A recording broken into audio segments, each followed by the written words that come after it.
8. Under this lecture, we are going to check how we can create our industry-specific OmniStudio orgs. Okay, so for that, you need to go to this URL. I'll give this URL into the resource section. You can find it from there.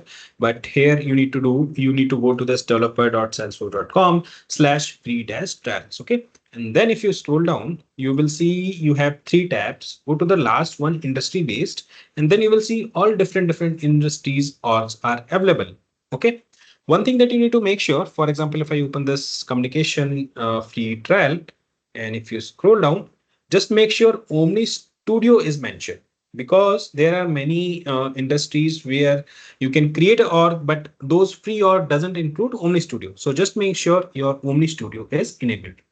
For this training purpose, we are going to utilize communication cloud, because we are going to discuss many more things which are included in communication. For example, this EPC, this order management, document generation, all those things we are going to discuss under communication. So I suggest you go and create a communication cloud org.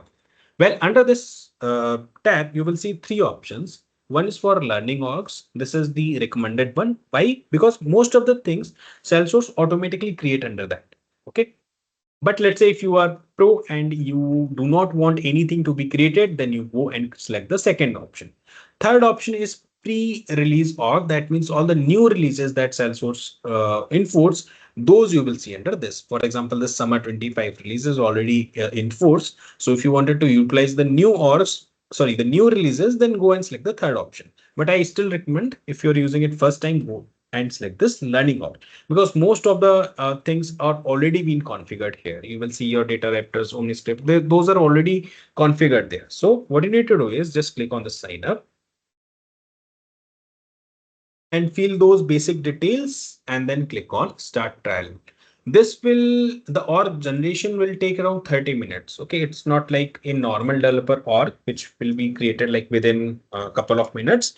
This may take up to 30 minutes. We need to wait for that much time, and then you will get a link to sign up your org. So let's configure it, and we'll see you in the next video. Thank you.